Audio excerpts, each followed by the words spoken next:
Hi, today we're going to try and repair this Cambridge Audio Bluetooth speaker, and I picked this one up on eBay.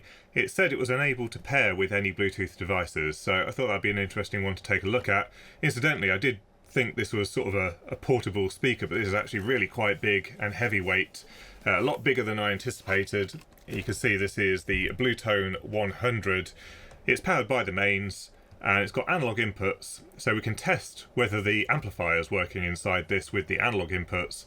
And then obviously it's also able, or supposed to be able, to pair with devices over Bluetooth so that you can stream your audio to it.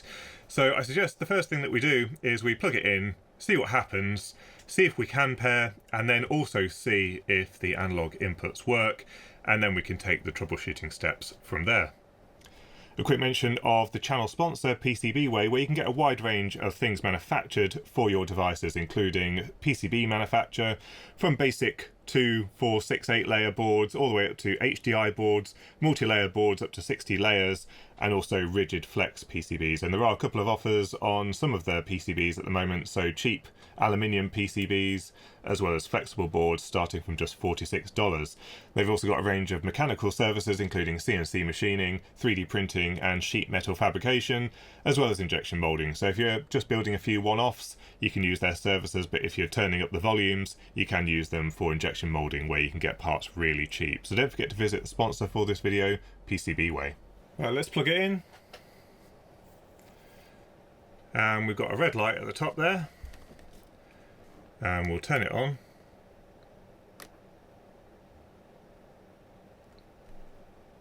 And it looks like it's doing something. I heard a little pop there, like the amplifier's powered up. And they've got a blinking blue LED, which I would assume means that it's trying to pair with, or it's advertising anyway, so that you're able to pair with it from any device. So let's quickly check whether we have any kind of audio coming from it. And make sure the volume's down. It says this thing's rated for 150 watts, so this could be quite loud. I've got some music playing on this connector here. And we'll press aux. That'd be MP3 actually.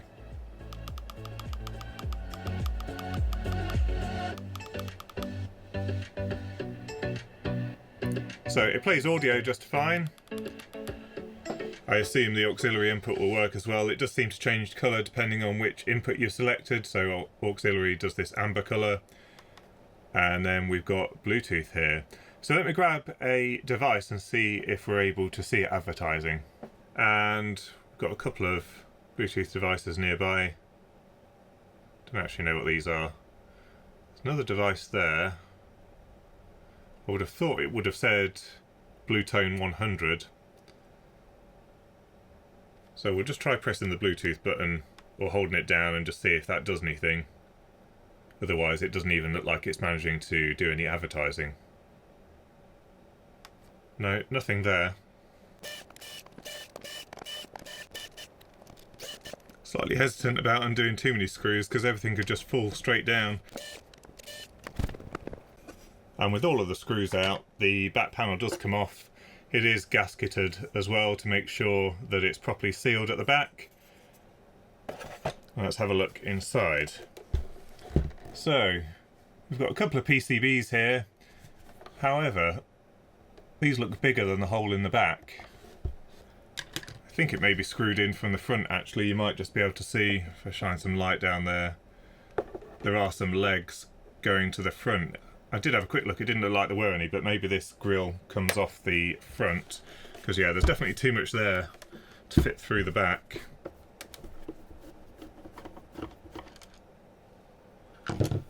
Right, that looks like everything's out.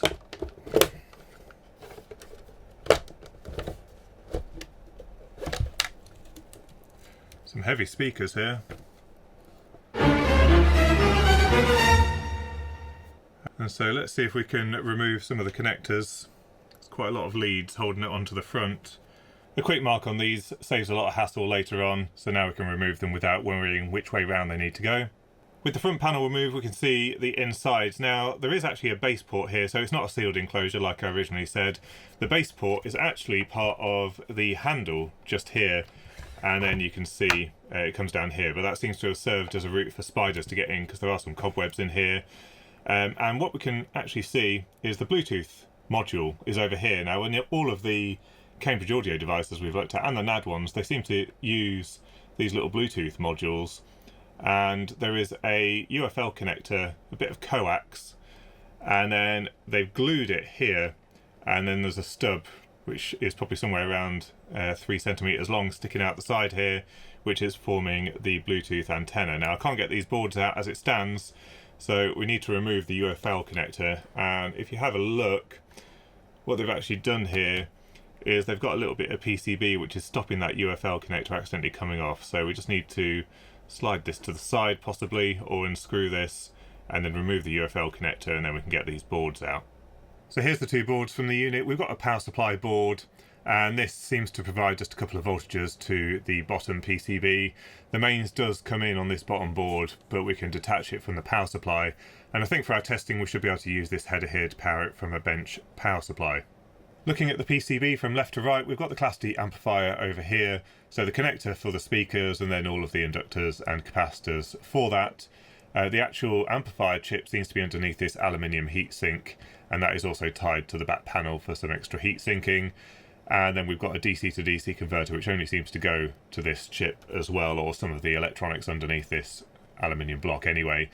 We've got a power connector here, so 26 volts, ground, standby ground, and 5.6 volts. My assumption here is probably the 5.6 volts is energized all the time, and then when you wake it up with the button on the front panel, we get a signal on the standby line, and that turns on the 26 volt rail for the Class D amplifier. Now, we know all of this part works because we had audio working before. Then we've got a Nuvoton NPCA110, and this is an audio codec and DSP, and I think the volume controller as well. So that seems to take the analog inputs, so from this stereo connector as well as the 3.5mm jack, and also probably I2S from the Bluetooth module gets fed into here. This can switch between the inputs, and then it can do the volume control and also sort of the equalizer type settings. There is a bass boost as well with this potentiometer that seems to go over to here as well. So again, that part seems to work okay. We've then got the main microcontroller, and this is a PIC 24FJ64, and again this is working. This is connected to the other two front panel connectors, but we had proper control of all of the stuff, so this is handling the LEDs and all that type of thing, so I think this is working just fine.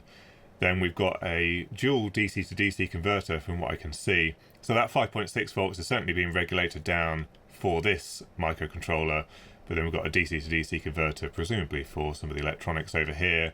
So we've got the Bluetooth module, and then an AKM AK4127, which I think is a asynchronous sample rate converter. So this is just taking the I2S from here, changing the sample rate, and then feeding it into the Nuvoton device over here. Now, the fact that it seems to be flashing in pairing mode suggests that all of this is fine, but maybe this module just isn't responding to commands from the main microcontroller. So I think what we're going to do is we will try and power it up. I think we may as well try and power it up on the 5.6 volt line from a bench power supply. That will kind of do two tests at once, because it'll eliminate us having to test the AC to DC converter, and by using a bench power supply we'll be feeding clean power into this board. Now, it is definitely being regulated after that point because we seem to have 3.3 volts over here, so that's probably coming from that DC to DC converter. So let's check the power rails first of all, see if we can see anything happening on this module, and then maybe we might have to start tracing out a few tracers and see if we can work out what's what. Just one thing that I can see just by looking at it vertically, this chip does seem to be slightly offset from the center of the silkscreen. Now, if you look at all of the other components, it all seems to be in line, but this chip does seem to be slightly to the side. Perhaps there's a solder joint issue. I mean, there's not really a lot to go wrong on this board, which is why I'm suspecting power supplies first of all. So let's test that. Let's turn on the bench power supply. And we've got a standby light there.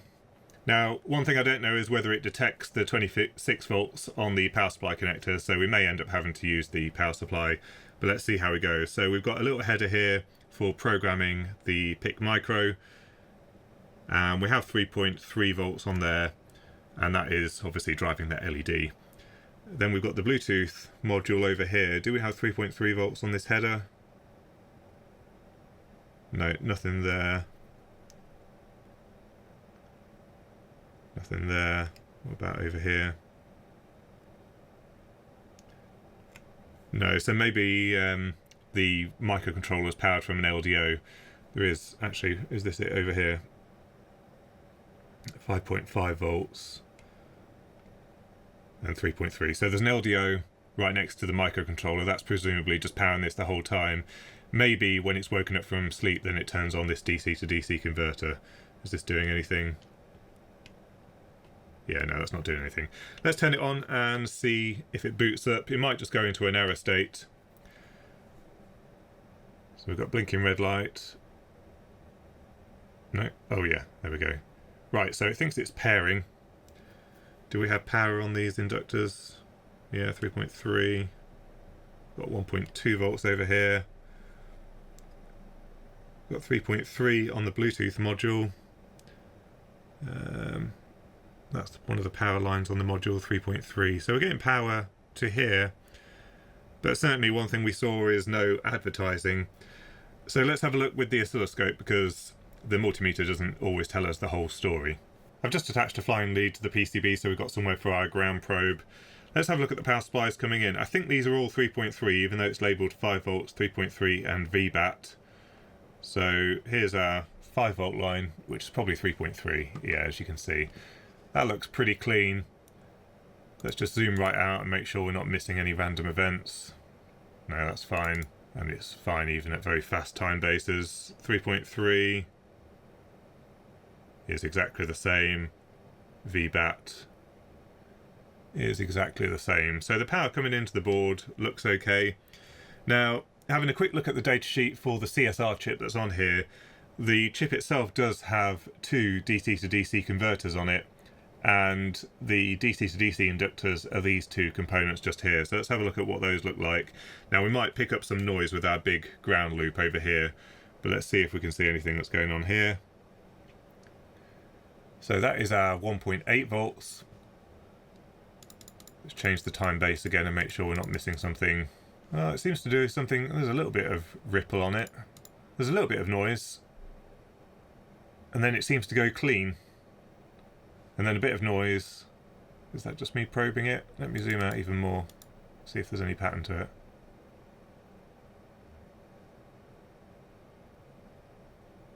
Okay, so that's something to bear in mind. Let's have a look at the other rail. That is 1.65 volts. That one looks mostly clean as well. Let's zoom in and have a look. That's pretty good. What about all the way out? So a few little events you can see, but nothing like the blips on the 1.8 volts. So that's something to bear in mind there. Now we've got an EEPROM chip on the device here, and then obviously a crystal. What's this? A 16 megahertz crystal. Let's see if we can see anything that's going on there. So we'll have 2 ground pins.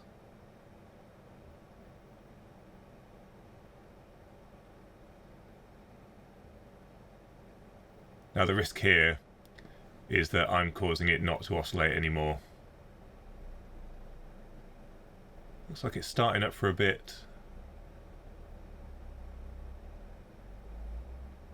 Does that follow a regular pattern?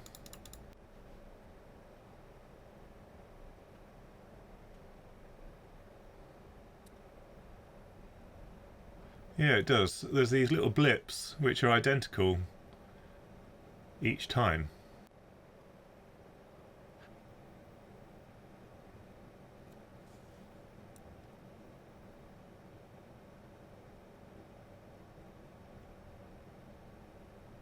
Looks like it keeps trying to start up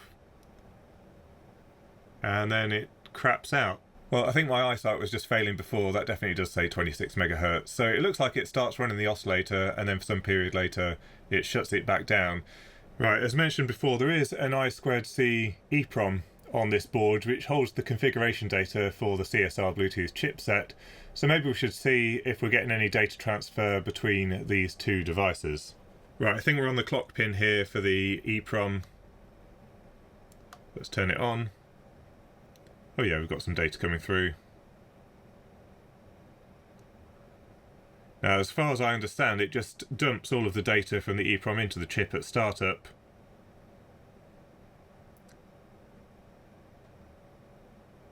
But yeah, it does look like it keeps rebooting because it's reading it again.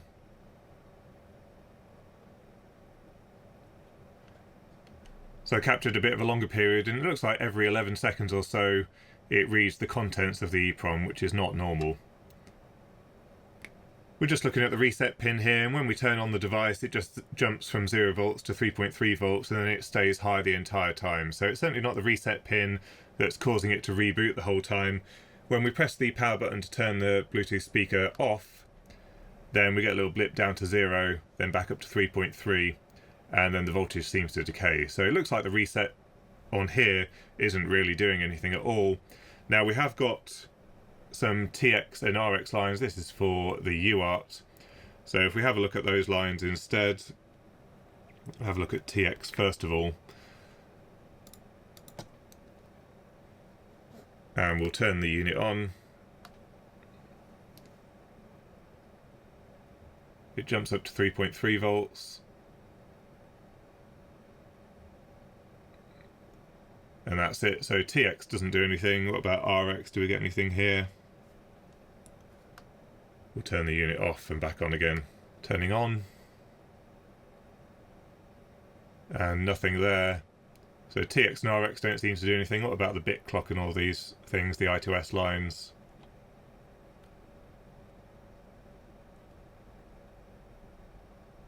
No, so everything's static there. We've got a line that says, does that say VREG? That's just sitting at 3.3 volts. We've got a few GPIO, and I think the datasheet says that IO 14 and 15, they can be used as alternate UART lines. So let's take a look at those ones. IO 14. And we'll just turn the device off and on again. I think if we're going to see anything on the UART line, we're going to see it when it starts up.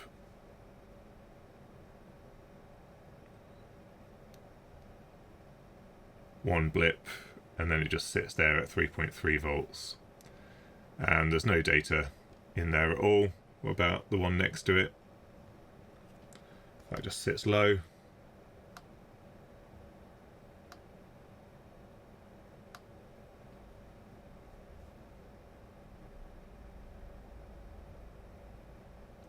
And that just stays low the whole time, so that one's not doing anything. So I've had a little look at the PCB. These lines here that I thought might be something to do with the oscillator, these are actually the SPI lines. So this is MOSI, clock, MISO and chip select, and those just go off to this header over here, which is used to configure the device at factory. From what I can see on the board, the only lines that actually go off to the microcontroller are IO14, IO15 and the reset line. Then we've got the power lines over here. There's nothing connected to D plus and D minus. This is the USB. Nothing connected to RXD or TXD, and we're not using any of the analog audio pins over here. So we've just got these few control lines, and I'm trying to work out why we might end up in that kind of boot loop. So basically, when you manufacture the device, you either pre-program this chip here, or you set up all of the parameters through the SPI interface just here, and all of the configuration for the Bluetooth stack and anything else on this CSR chip is through what's called PS data, which are basically configuration words that set up the entire operation of this unit. And perhaps if it's reading the data incorrectly into here, then it's ending up with some invalid parameters, and then the watchdog basically triggers. If we've got that kind of problem, we probably haven't got much hope of fixing it with this particular module, but we might be able to swap it out with another one, because really we only need I2S outputs and the ability to pair with the Bluetooth chipset.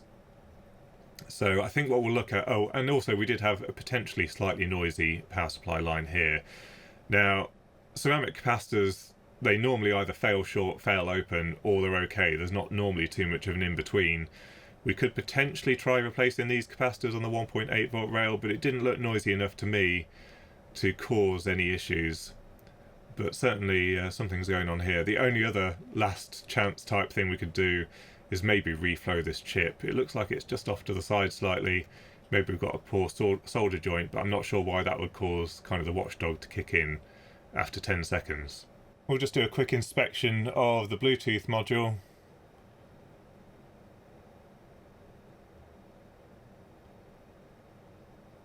We're looking for dodgy solder joints.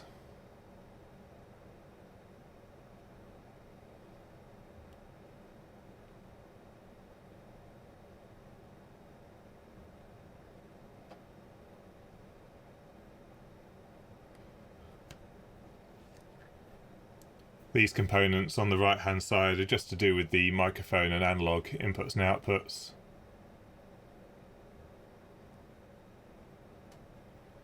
There's the oscillator. No, I don't think anything looks too bad. There's potentially a little bit of crustiness around here, but I think we've got a decent enough connection. Perhaps we could try just touching it with a soldering iron. They look a bit tarnished, these inductors. I wonder if they've been heating up a little bit.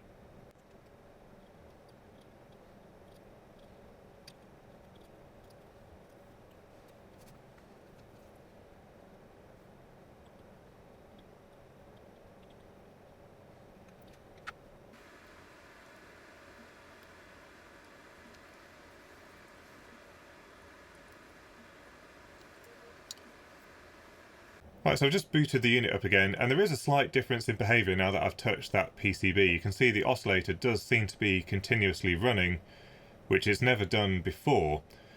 Now, based on how the solder didn't really want to reflow very well on those components just down there, I do wonder if there is a soldering issue on this board that's causing the behaviour. Now, it's still not advertising from what I can see here, so there's still something else wrong. But certainly the behaviour has changed by touching this PCB, so I'm quite tempted to just get the hot air gun and try and gently reflow this PCB and see if that changes anything.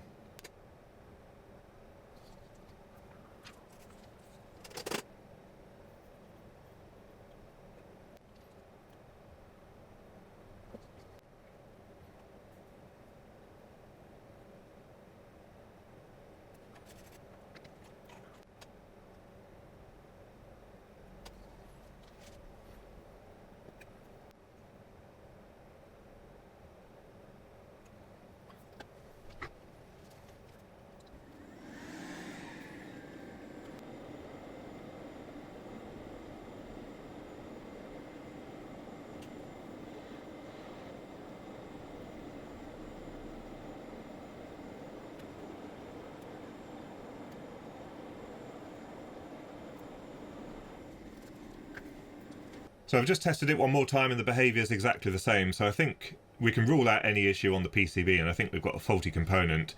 Either it's the Bluetooth chip, or the crystal, or the EEPROM. But what I've got here is a little Bluetooth development board that I bought on AliExpress. This has the same chip on it, the CSR8645.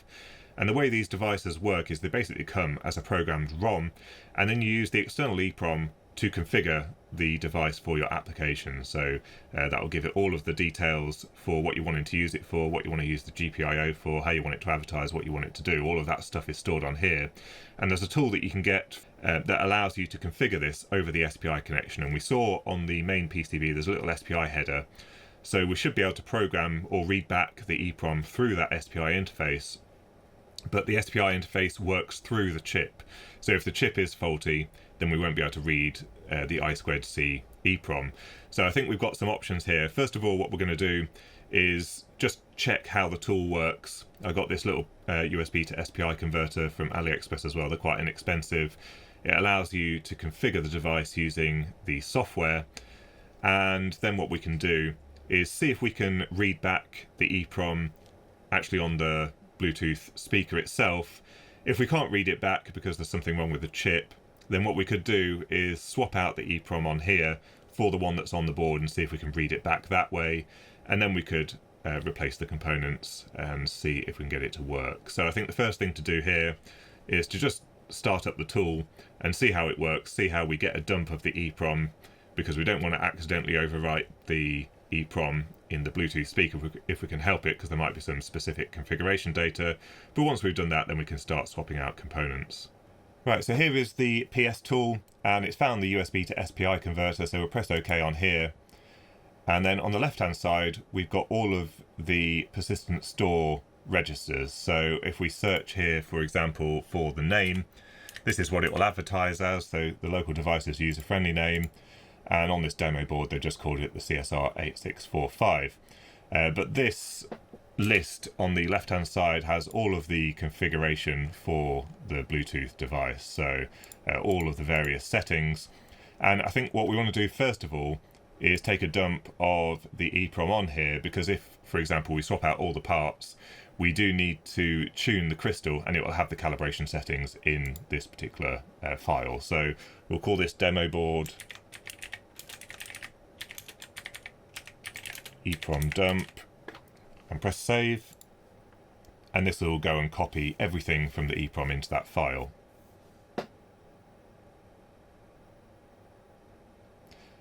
Okay, so it seems to have done that.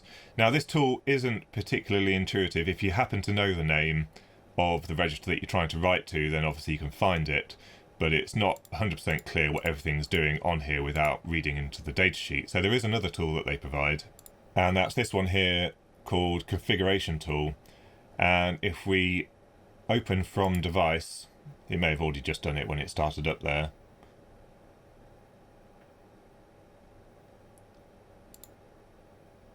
Reading the PS keys.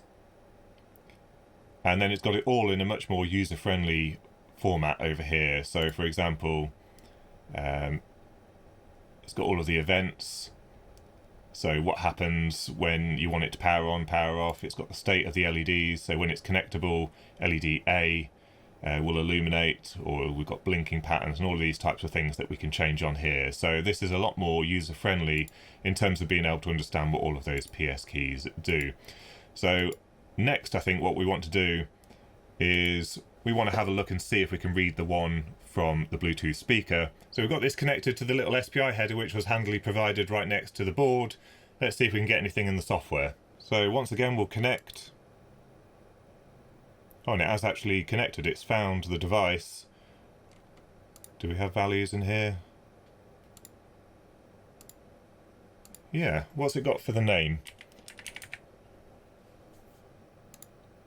Bluetone 100, and then a bit of the Bluetooth key. Interesting. So it is actually able to communicate with the EEPROM. Now, I don't know if it does that through firmware or whether that's some hardware bypass, so even if the software isn't working properly, we can read data from the EEPROM. But I think first of all what we should do is see if we can copy all of the data. So we'll click dump. Bluetone 100 EEPROM dump. Interestingly, I did a dump from the other tool, and it's a significantly smaller file. So I think that more friendly tool is actually only the sort of application parameters, whereas this one has everything, including things like the crystal calibration and all of that. So we'll click save.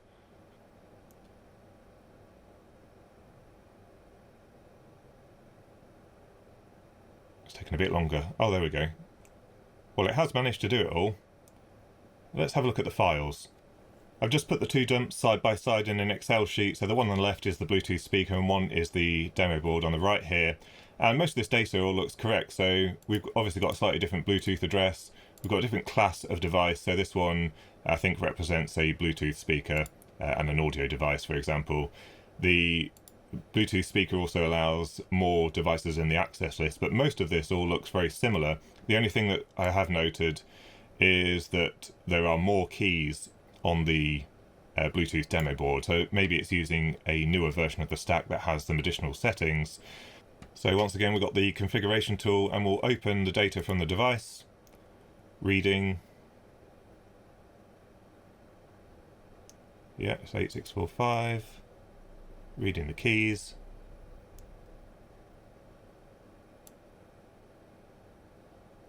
and there we go. So yeah, Bluetone 100. We've got some of the details in here. User events. Okay, here we go. So this is how it's configuring the device from the main microcontroller. So on a falling edge, it does power off, rising edge it does power on, and then on the other pin, if it's a falling edge, then it enters pairing mode. Otherwise, if it's a long duration, then it resets the pairing mode. So no UART protocol, it's just using two, is it two? Yeah, GPIO 0 and GPIO 1 as the tools for setting it into the various modes. So this all looks quite promising. We might be able to copy this across to the new chip. LED states, and yeah, so it's using some signal lines to say when it's connectable or when it's connected or when it's streaming. So I think we might have all of the data we need here to program the EEPROM on the demo board and see if we can get it to work. Maybe that's the best thing to do now, is to try and program the EEPROM on the demo board with this and see if it behaves how we expect. Looking at the AliExpress listing, unfortunately it looks like GPIO 14 and 15 aren't available on this particular module. They're obviously there on the chip, but they haven't brought it out to any pins, so we can't try and get it to do any advertising. So I think what we're going to have to do now is just see if we can swap the parts over and get it working on the board.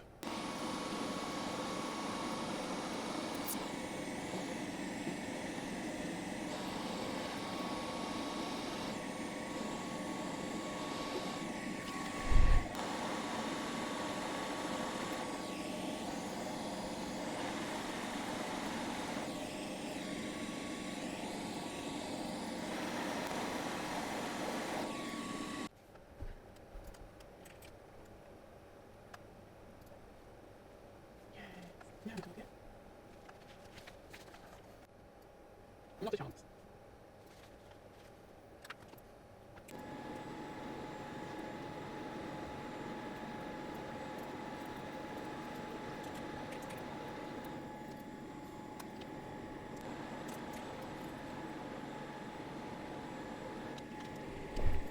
Right, so that PCB is now cleaned up, so we should be able to test it. I'll turn on the bench power supply.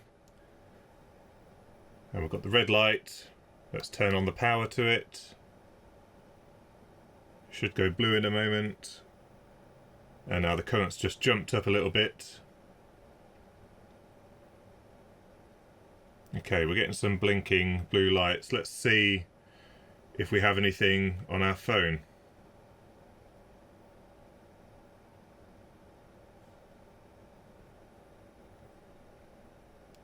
And there we go, we've got Bluetone 100, so let's see if we can connect to it. It says it's pairing.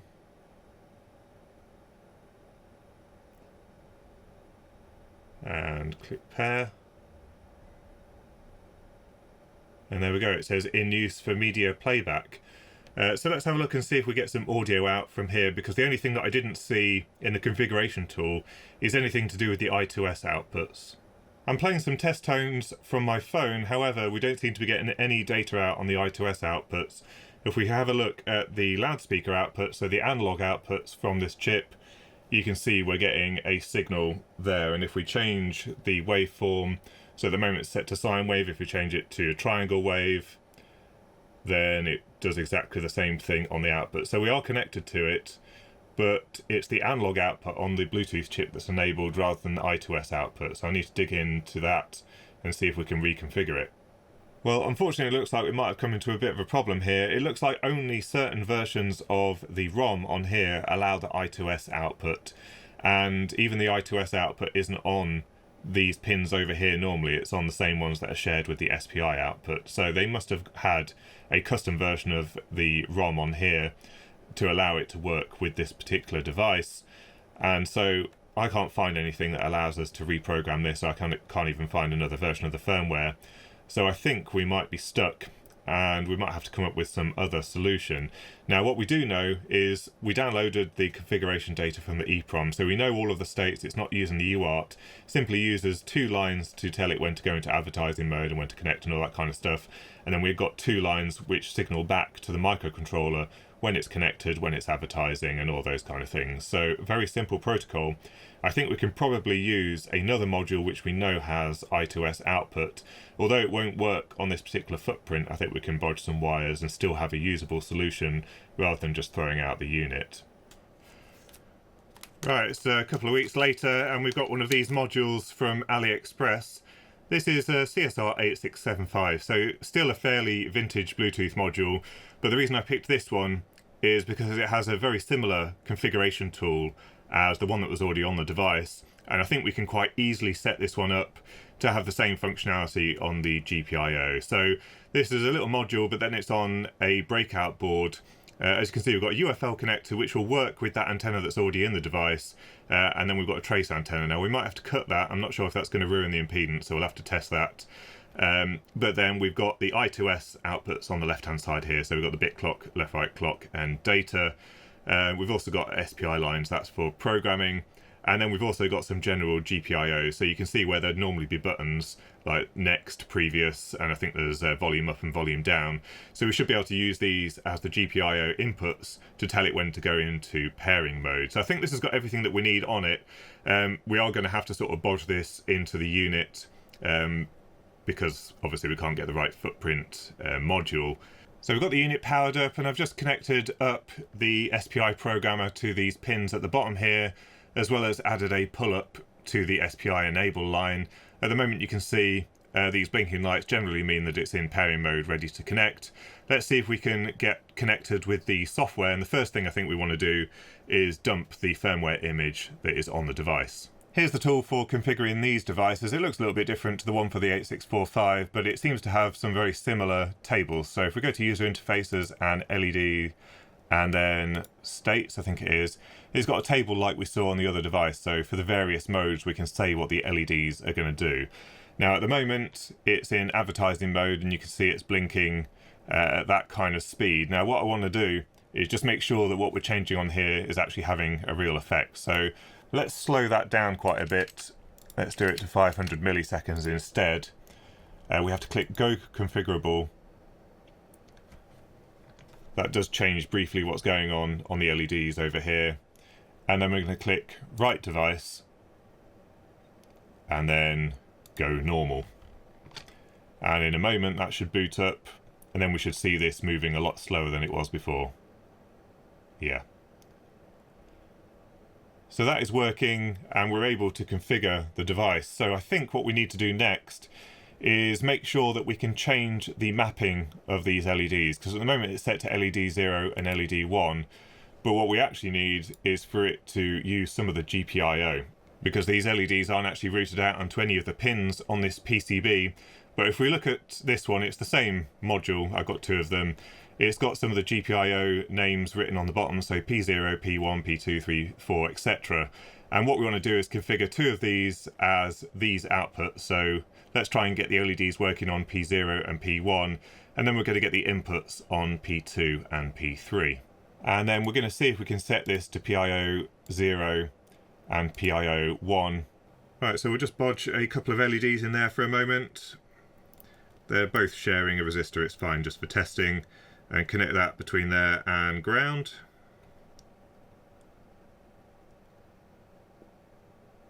And you can see that blinking as expected. So certainly we're able to remap the pins okay. So now we've just got to set it all up as it was on the other module.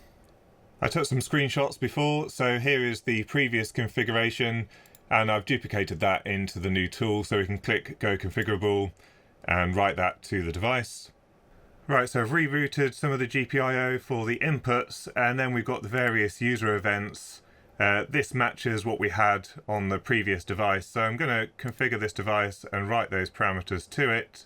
Next we've got to remove the little Bluetooth module, so we're putting a bit of heat into the board with the little Miniware MHP50, and then in a moment we'll use the hot air gun to try and remove the module.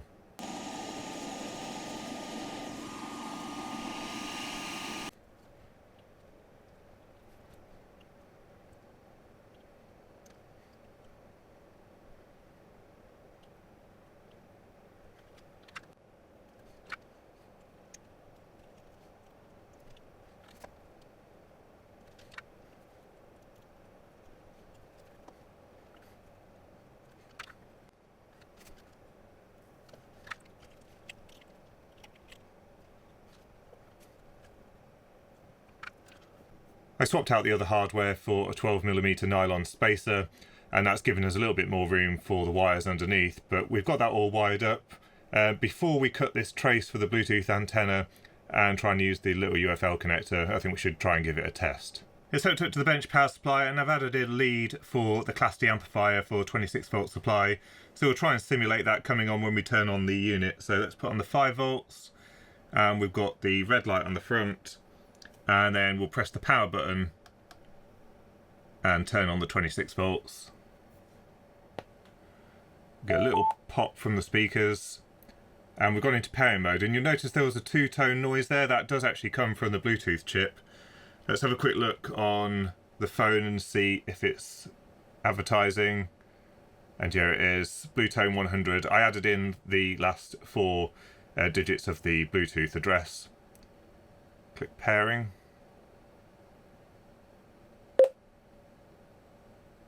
And that looks like it's paired. It says aptX HD, so it's doing the high quality audio. And we'll just try and play some music. And it is playing. It does sound a little bit tinny. I assume that's because it hasn't got the box around it at the moment. But certainly that looks like it's working. And if we press the Bluetooth button, it should go back into pairing mode.